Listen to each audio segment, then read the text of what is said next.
I'm back. So medyo sobrang naging busy ako.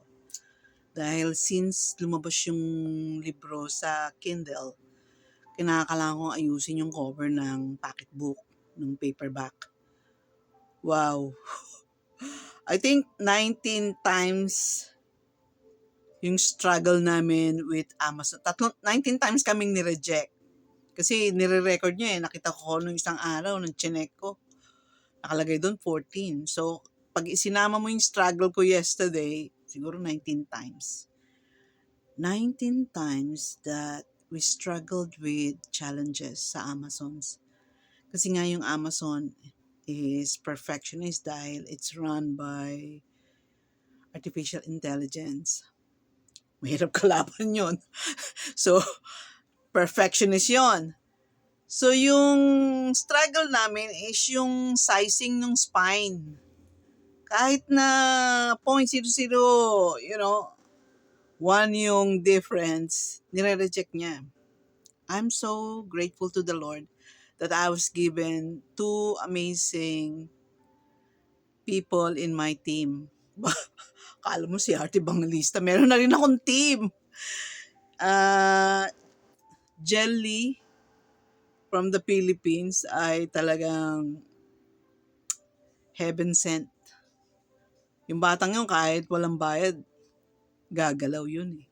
Napaka-selfless nun. Kaya nga, pag yumaman ako, kinakailangan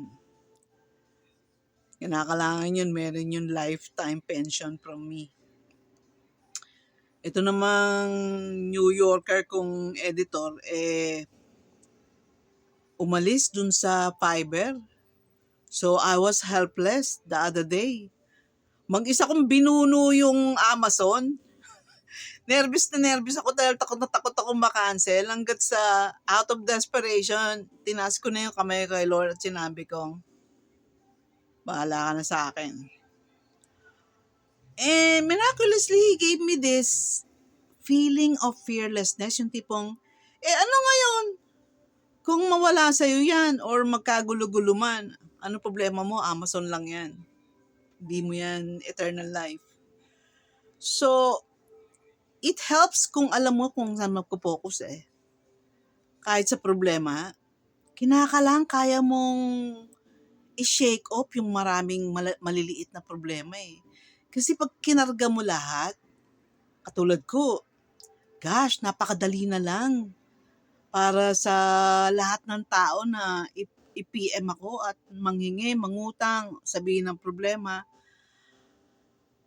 Hindi ako, dense, nakakaramdam ako ng struggle dahil I've been through that. So pag hindi ako makatulong, doble yung hirap ko. Kaya lang meron din akong napakahirap na I'm also with struggles. Life in Canada is not simple. Nagpapasalamat nga ako dumanas akong magtrabaho rito for 13 years because of my experiences sa workplace, sa culture. Nabago ako eh. Isabihin, dati kung yung pain tolerance ko level 7 lang. Ngayon level 70 na. Kaya ko nang ipikit yung mata ko sa, okay, this too shall pass. Okay, hindi mo ako gusto, fine. Okay, hindi ka natuwa. What can I do? I'm not God. I cannot do everything. So, kinakailangan pumasok sa iyo yung strong self-image that you're good but you're not perfect. Nakuha ko rin yun sa wakas. Kaya nga kahit pintasan mo ako ngayon, ngingiti lang ako eh. Because I know who I am. Kung pag-uusapan natin ay soul, I have so many defects. Kung pag-uusapan natin ay physical, oh my gosh, limitless ang aking defects. Pero kung pag-uusapan natin is yung spirit ko, which is the child within, na binigay sa akin ni God when I experienced being born again, through Jesus. Hindi ka pwede maging born again hanggat di mo binibigay yung buhay mo sa Kanya. At yun ang secret. Para na-activate yun. Pagkatanggap mo ng Holy Spirit, the spirit within you is activated, and that's the child within. You become, from that point on, a citizen of heaven, child of God, eternal. Eternal, imagine, eternal. Kailangan pag-isipan mo maigi kung gaano kakabigat. Nagkakaroon ka lang ng napakalalim na value kung born again ka. Hanggat hindi ka born again, kahit si Alex Ayala ka pa, or anak ni Ayala. By the way, I really like Alex Ayala. Gusto ko yung laban niya dun sa Wimbledon. Gosh, tense na tense ako.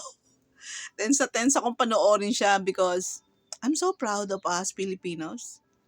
Niresearch ko nga kung ilang Pilipino ang nasa Amazon. I think we're 6.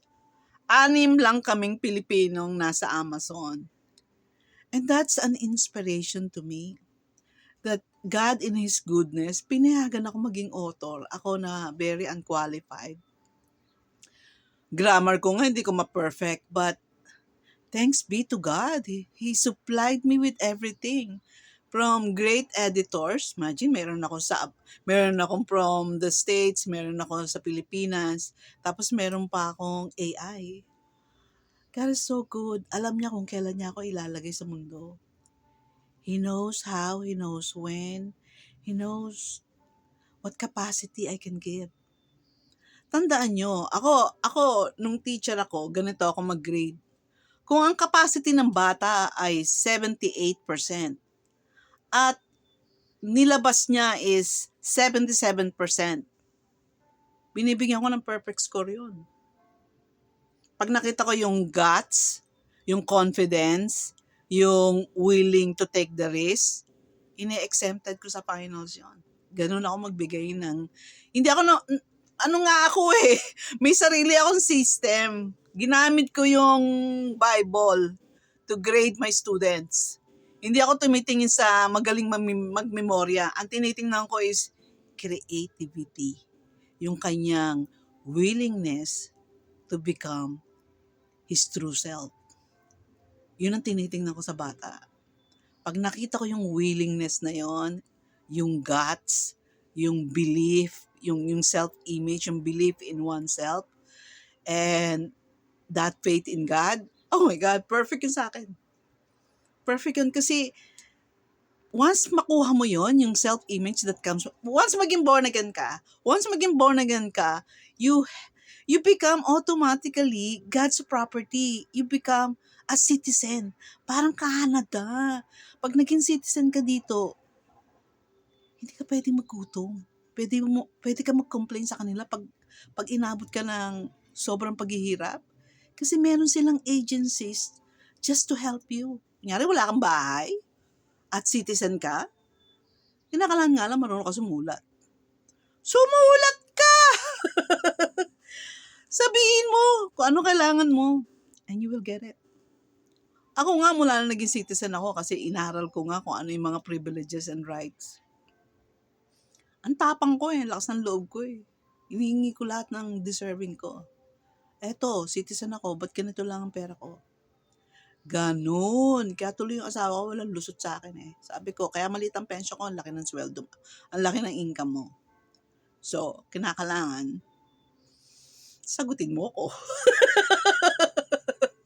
Wala na akong complain. Binigyan niya na ako ng credit card niya. That's more than enough. Wala nang ano yun Hindi niya na nga chine-check yun minsan Anyway, saan ba ako papunta? Gusto kong makuha nyo the best life that God wants you to have. Ang sakit nun, kung mapupunta ka sa baba, mapupunta ka sa hell, and you're not supposed to be there. Di ba? Pag hindi mo nakuha yung buhay na para sa'yo, dahil sa katamaran, dahil sa ayaw mong kumilos, dahil dinisregard mo yung word ni God, dahil dinisregard mo yung gospel, dahil hindi mo inuna si God, ang laking regret nun. Kasi ang dami ko nakitang buhay na tinapon Yung hindi binigyan ng halaga. Sandali, ilan ba ang buhay mo? Di ba iisa lang? Abay, gawa mo ng paraan na maging the best yan. Kahit na sabihin pang the last 20 years ka lang sumaya. Katulad ko, when I met Christ, I was 22 years old. Since 22 hanggang ngayon, hindi ako pinasukan ulit ng willingness to kill myself. Hindi na. Tinanggal niya sa akin yon. Pinasukan niya na ako ng, you are mine and you will be in heaven after this life. Kaya, yes, ang daming paghihirap, ang daming struggles, ang daming challenges. Kaya lang yung hope ko rock solid eh. Hindi mo na pwedeng basagin yun. I have the Holy Spirit with me. I'm a citizen of God. God loves me with so much, so much, so much that His blood, His flesh is for me. Kaya nga ako nagsisimba araw-araw eh. I always renew my love and I always remind myself of His love for me. Yung communion na yun yung bow ko sa Kanya. That I am yours and you are mine. Di ba sarap mabuhay? Pag alam mong mahalaga ka sa Diyos, mahalaga ka to someone. Huwag kang makontento sa asawa or boyfriend or kaibigan mo lang. Dapat, higit sa lahat, dapat meron kang Diyos. Dapat Jesus is yours. Dapat sure ka sa citizenship mo sa taas. Siguro sa lahat ng vlogs ko, ito bigyan mo na halaga. Make it sure, citizen ka ng heaven by being a born again. And to be a born again is to surrender your life to Christ and to accept His will for you. Sa totoo lang, simple lang yan eh. Tayo lang talaga nagpapahirap ng buhay. By the way, thank you so much for all those who has prayed for me and the book. Gosh, we went through a lot. I think kasi ni-record ni Amazon kung gaano kadaming rejection na tinanggap namin. I think we reached 19 times rejected.